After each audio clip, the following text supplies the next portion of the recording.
Welcome to Lakers Highlights Today channel.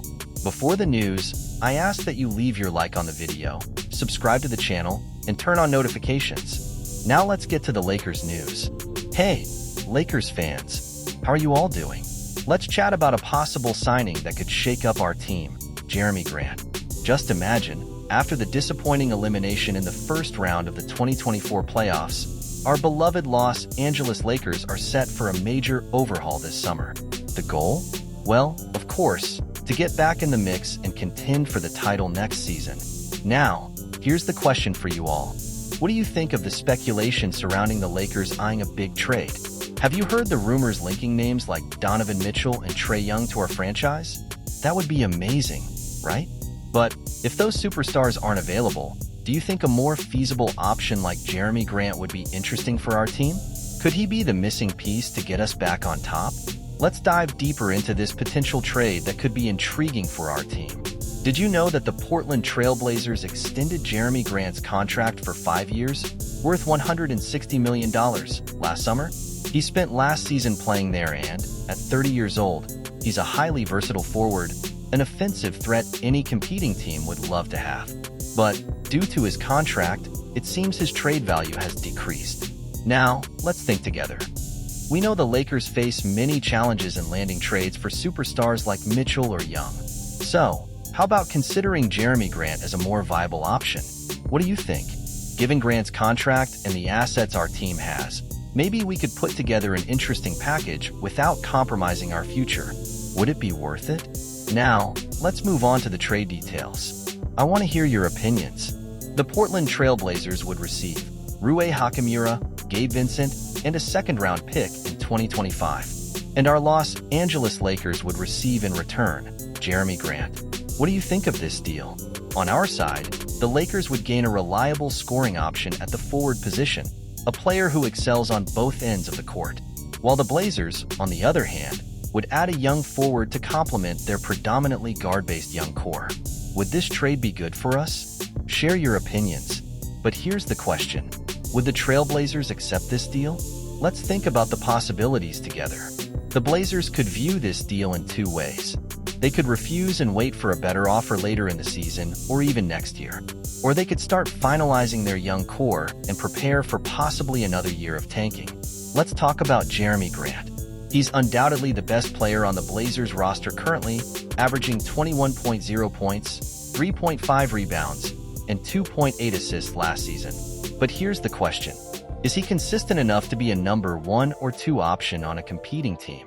Unfortunately, his track record shows otherwise. He hasn't been in the playoffs since he was a supporting player on the 2020 Nuggets. Would that not motivate him to seek a winning situation like the Lakers? I think so. What about you? This deal may not have all the details worked out yet, but it offers the Blazers a chance to shed Grant's big contract while enhancing their young core. Additionally, if they're considering another season of tanking, the 2025 draft class promises to bring potentially generational talents that could truly help the Blazers solidify their core. What do you think of this trade? Does it make sense for the Lakers and the Blazers? Let's talk about who the Lakers would send to the Blazers in this deal. Let's start with Rui Hachimura. What do you think of Hachimura? After February of this season, he showed flashes of being a legitimate starting forward. He averaged 13.6 points and 4.3 rebounds this year, making him a very interesting prospect in the league. Do you agree? While he may not become a superstar at this point, Rui is a versatile forward who can fit well into the Blazers' young stars timeline. He can adapt to their project and grow alongside the team. Now let's talk about Gabe Vincent. Last season, he averaged 3.1 points and 1.9 assists, but the season was complicated by injuries. Still, he could be a useful expiring contract for the Blazers next season. Additionally, he brings positive intangibles as a teammate and locker room presence. Regarding the draft picks, the situation gets a bit trickier for the Lakers. Due to the Stepien rule, we have several picks locked, making it difficult to offer first-round picks.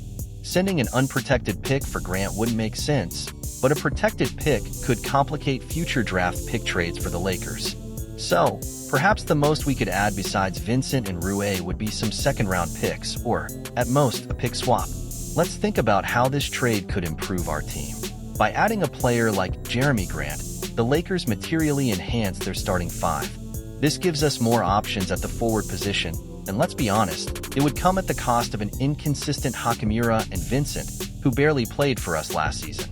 Of course, we would need to fill the gap at the backup point guard position. But do you think this problem could be solved in the low-cost player market?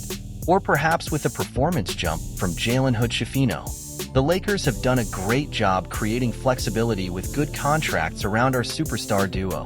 But would adding Jeremy Grant complicate things? Acquiring Grant could create a bottleneck with the second salary cap, making team building a bigger challenge. But, on the other hand, it would give the Lakers one of the strongest starting fives in the NBA. What do you think? Is this challenge worth it? Would having such a strong starting five outweigh the difficulties with the salary cap? Share your opinions. Let's discuss together if this move makes sense for the Lakers. Until next time, Lakers fans.